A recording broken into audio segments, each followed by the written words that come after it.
Project Seraph, Log 34. Professor Kaylee Oren reporting. Following Professor Dawn's reassignment, I'm responsible for logging the next phase of Project Seraph. The primary objective is acquiring a new Thargoid vessel. Our human-pilot integration tests aren't going to achieve much without one. The staging facility in HIP 22460 is up and running. Black flight ships patrolling in anticipation of non-human activity. Ground teams are examining the system's 2 Thargoid surface sites in the hope of attracting a Thargoid vessel. According to Captain Stenson, our operation is textbook. I'm not convinced the captain could read a textbook, but I'll take him at his word. The permit check is still active in this system's nav beacon. I have to say, the considerable investment in securing that permit is impressive. Pass my thanks on to the relevant donors.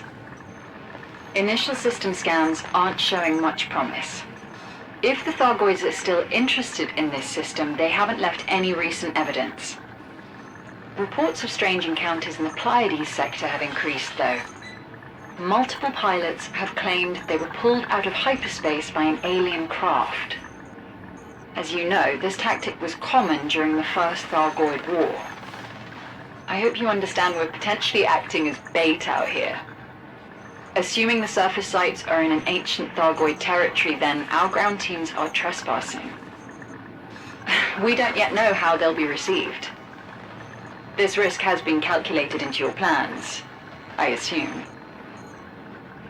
I'll report again in a few days.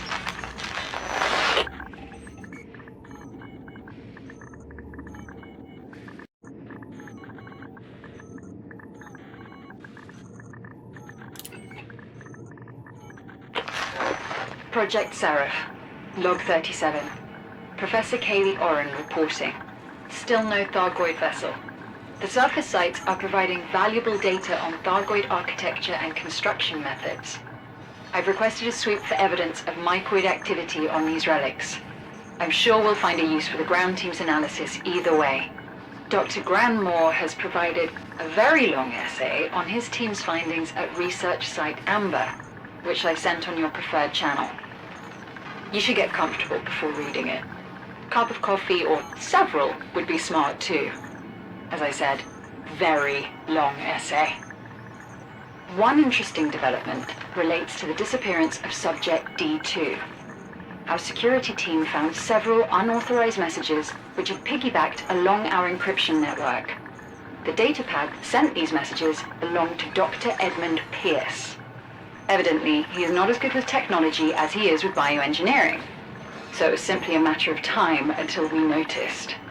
Decoding these messages revealed Pierce has assisted D2's escape from the Oaken Point Infirmary. Pierce confessed and is now incarcerated. When the interrogation is complete, he'll be executed. There was talk of making this a public event, but Pierce is popular with his colleagues. I'll announce the transgression and punishment after the fact. Better to let the traitor's deed speak for him. D2's whereabouts remain unknown. Pierce's messages at least confirm she was placed on Commander Heifet's ship without his knowledge. Heifet's elimination shouldn't affect our flow of test subjects. Until next time, say hi to Dawn for me.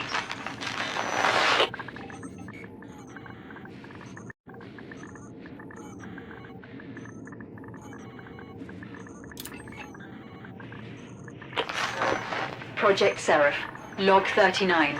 Professor Kaylee Oren reporting. One of our trade ships has encountered a possible Thargoid vessel. The trader jumped into HIP 22460 with a delivery for Research Site Bronze when it was yanked out of hyperspace. The pilot claims his modules were temporarily shut down. An alien vessel, much larger than the one held at Oaken Point, swept the trade ship with a visible energy wave before departing through a rift in space. The tactics, visual description, and residual wake readings all indicate a Thargoid craft. The trade ship carried one of the artifacts recovered from the Pleiades region for Dr. Granmore's work. Maybe it attracted the alien vessel. If it is of Thargoid origin, it would confirm they're still interested in this system. Perhaps this whole region. If we can somehow draw the ship back into regular space, Oh, surely Captain Stenson has a plan to disable it. I don't know what to make of the encounter. Thargoids have always been aggressive towards humans. Why intercept our trade ship only to leave it intact?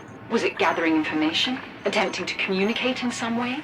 The potential answers make me a little uneasy. At least violence would be typical behavior, predictable even.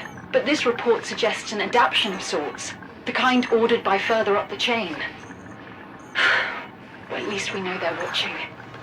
I'll outline some theories on how to initiate a repeat encounter.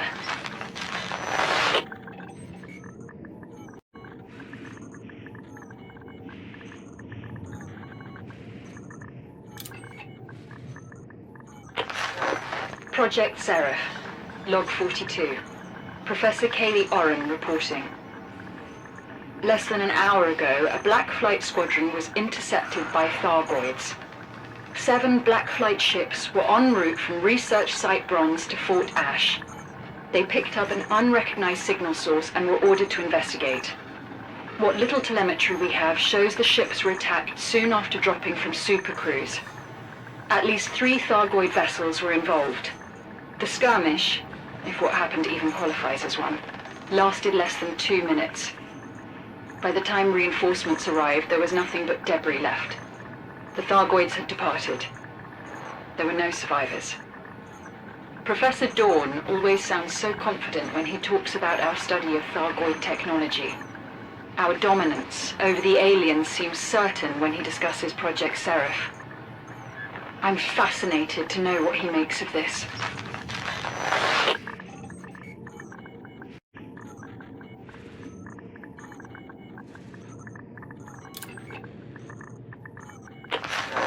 Project Seraph, Log 51. Professor Kaylee Oren reporting. This will probably be the final log for Project Seraph.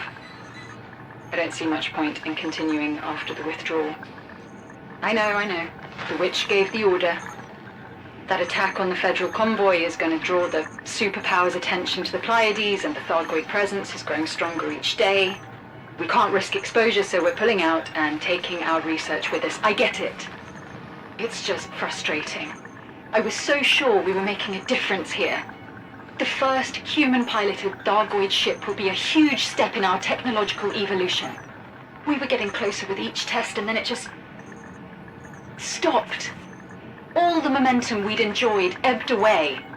People trained to work with hard data have resorted to chasing ghosts.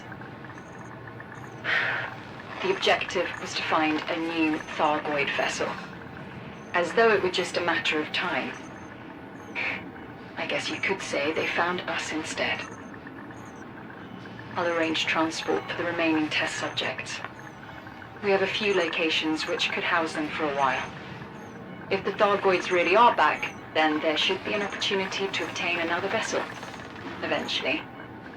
Assuming they don't wipe us out first, of course. I'll be at Azimuth headquarters for a full debrief within 48 hours.